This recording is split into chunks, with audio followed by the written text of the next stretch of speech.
What is going on, my Masketeers? Welcome back to another episode, and we are here to talk about the Rings of Power, episode 8. So, episode 8 picks up right where 7 left off, just when Galadriel and Halbrand and the whole Numenor party had claimed victory in the Southlands against Orin and his army of orcs. Just when you think that it's over and they're interrogating him, you find out that he had actually given the hilt, the magic hilt, the big MacGuffin, to one of his followers. They take the hilt, which is actually a key. It triggers the dam to break, and what that does is it floods the valley. But then in it flooding the valley, because the orcs had been digging tunnels throughout the whole area, all of the tunnels that they dug gets filled with water, and all the tunnels actually lead to the mountain, the lava underneath it. So once the water mixes with the lava, it causes a massive chain reaction that makes the volcano become active. It goes off. As you can imagine, it starts to rain nothing but hellfire down. A lot of chaos ensues. We then basically see that the army has been decimated. A lot of people have died. Galadriel has lost everyone essentially. She is only able to find Theo.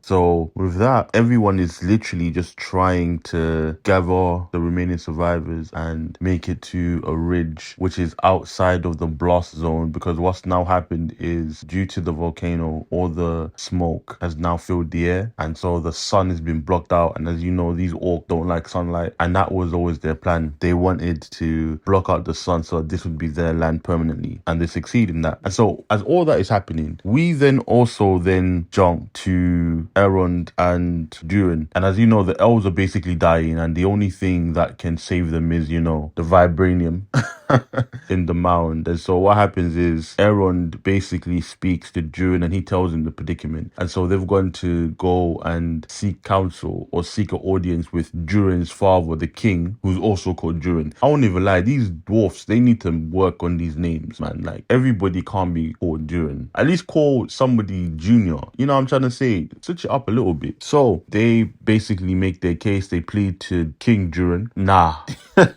He ain't having it, man. He's just like, people die every day, B.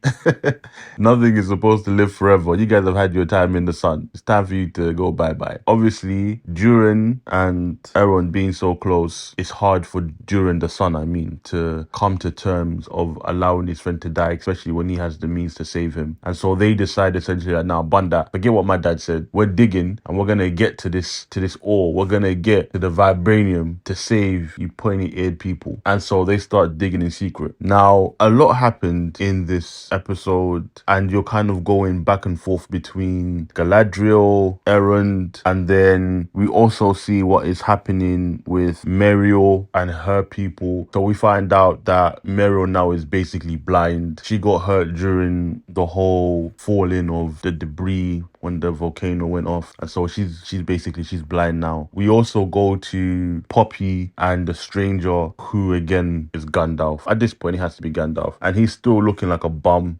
He's still looking like a bum. And the funniest thing is that they get to a meadow where they're meant to be stocking up for supplies, but due to what happened with the volcano, the meadow's been destroyed because a lot of the fallout hit the meadow as well. That's just how far the fallout was. And they ask the stranger, aka Gandalf, if he could fix the meadow and bring life to the trees. And so he starts talking to the trees, doing his mad hidden speech and stuff, and something happens, but it doesn't look like he's fixed it, and he ends up scaring a lot of the people there again, because one of the branches falls and it almost, killed one of the little half-foot kids. But to be fair, it was that kid's fault, man. Playing too close to the ting. Relax. And so they think that, he's just a danger and he hasn't done anything productive, essentially. He is now leaving because man like Lenny Henry gave him the map of the people further along might be able to help you, but the stars that you're looking for, they haven't been seen for like thousands of years. If you keep heading that way, that the settlement further down might be able to give you the answer that you seek. And then he takes off and he says goodbye to Poppy. She gives him an apple. He's like, deuces, bitch.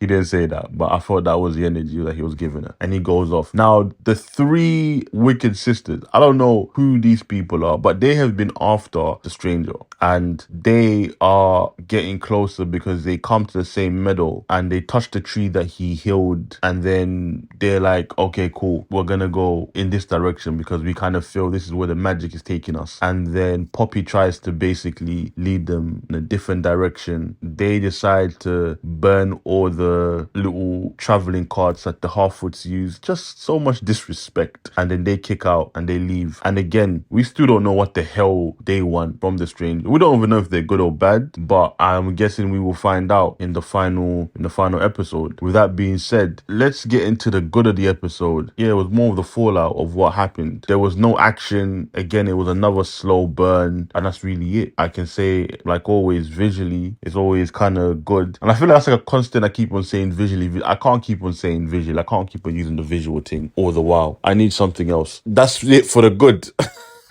There wasn't really much. For the bad, again, there wasn't really much because it was just happening. That's the thing with this whole series. It's just very bland. Episode 7 was the only action that we got. Episode 8, it was back to it being a slow grind and them setting up more pieces. But at this point, I don't even care for the pieces. So that's that. My verdict, I would give this episode, I would give it a 6 out of 10. It wasn't good. It wasn't bad. It was just middle, man. But the problem is, I feel for Lord of the Rings, it shouldn't just be middle. It should be top tier. And I'm just not feeling it. This show has got one more episode left. And truth be told, if this gets a season 2, the only reason why it's getting a season 2 is because we know how the story ends. And people want to see, quote unquote, making of the rings. That's what people want to see. But apart from that, there's nothing in this show that would warrant it getting a second season. Because, again, it's a very slow burn. I feel it has a lot of potential, but the potential what we're seeing is because we know the franchise. If we knew nothing about Lord of the Rings and this was our first introduction into it, I would not really be excited, nor would I know where the show is going, because again, it's very slow paced. It doesn't do enough to where it draws you in and makes you feel excited for what comes next. You're just kind of there going for the ride and hoping that something interesting happens. Those are my thoughts and my opinions. Let me know what you thought of the episode. If you watched it, sound off in the comments. And like always, please like, comment, subscribe, and I will see you at the next masquerade. Peace.